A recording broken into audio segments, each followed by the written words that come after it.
ঐতিহাসিক খৰম থানৰ প্ৰাণ প্ৰতিষ্ঠা আজি পবিত্ৰ গোসাই বিহু। গোসাই বিহুৰ এই পবিত্ৰ দিনটোতে চতিয়াৰ পুৰণি গাঁৱত থকা ঐতিহাসিক খৰম থানৰ নৱনিৰ্মিত গৃহৰ প্ৰাণ প্ৰতিষ্ঠা কৰা হয়।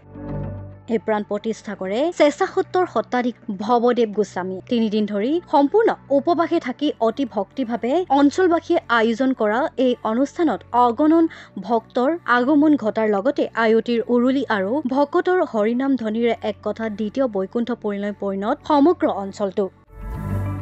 লোকবিশ্বাস মতে এই খৰম থানৰ বহুতো মহত্ব আছে। এই খৰম থানলৈ ভক্তিভাৱে চাকি খৰাই আগবঢ়ালে মানুহৰ যিকোনো মনোবাঞ্ছা পূৰ্ণ হয়। সেয়ে আজি স্থানীয় লোকৰ লগতে দূৰ দূৰণিৰ অসংখ্য ভক্তপ্ৰাণ লোকৰ সমাগম ঘটে ঐতিহাসিক খৰম থানলৈ। আজি সঁচাকৈ আমাৰ মনটো বহুত ভাল লাগিছে।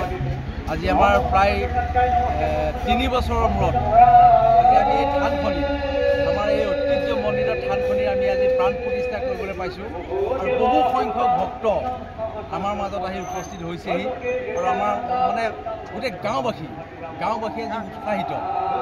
গাঁওবাসীয়ে আজি আমাৰ উৎফুল্লিত হৈছে। আমি 3 দিন ধৰি এই বিহুৰ বতৰত 3 দিন ধৰি আমি সম্পূৰ্ণ নিৰামিষ ভোজী হৈ আছোঁ।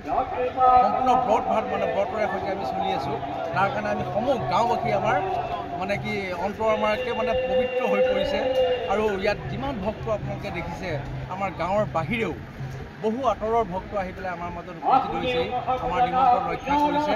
গতিকে তাৰ কাৰণে আমি বহুত উৎফুল্লিত আৰু আমি বহুত কি ক'ম আৰু আনন্দিত।